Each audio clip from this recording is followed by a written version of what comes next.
Tara at mag-relax muna tayo sa Ridgeview Mountain Resort, Sitio Kabadyangan, Barangay Santo Niño, Talaingo, Davao del Norte.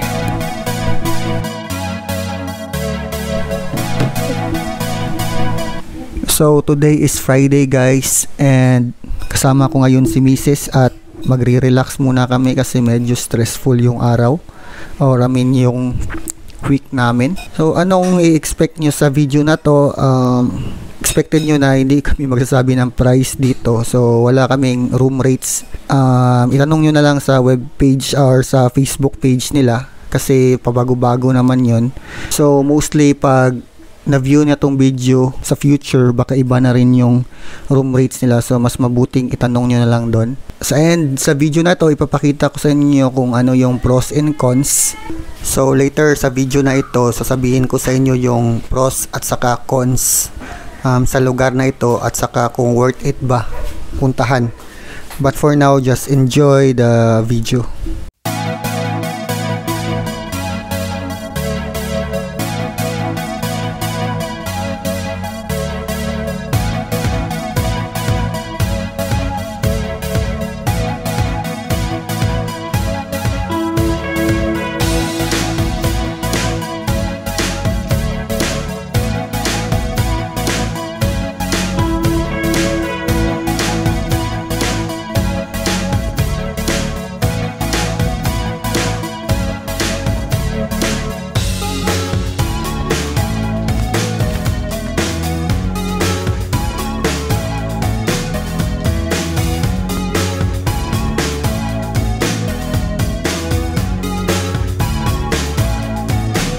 So by the way guys, yung room na nakuha namin is walang CR at saka kitchen sa loob.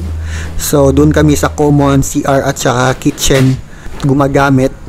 And sa ibang room meron sa loob meron ng kitchen at saka CR. Kaso medyo mas mahal yung room rates doon.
Sa cons, sabihin muna natin yung cons. So, itong cons una dito is malayo yung lugar, matirik yung daan, paliko-liko, no? So, malayo talaga and limited. No signal to limited signal doon, no, especially sa mga network. So, walang signal akong makuha doon. Although doon sa resort ay meron silang 5 peso wifi. Nakalimutan ko kung ilang oras yung 5 peso. But I think that's sufficient enough to contact an emergency. It can handle some emergency cases. That's part of the risk, no? Pag pupunta ka talaga sa mga ganitong lugar. So, pangalawang cons ko dito is maliit yung pool. So, don't get me wrong ha. I love the pool. Maganda yung pool nila, malinis. Actually, isa siya sa mga pros ko. Kaso, maliit lang talaga yung pool, no? Sa tingin ko, kapag maliligo yung lahat ng rooms na nandun, yung mga guests na nasa mga rooms doon, nandun, hindi kakayanin ng pool, no? Or di maka-crowded yung pool. And yung pangatlo na ayaw ko doon is yung lobby. Kasi meron kasing mga pwede kasing mangapi yung mga bypassers doon na or doon sa inquiry area nila sa labas. And then which is overseeing the pool, no?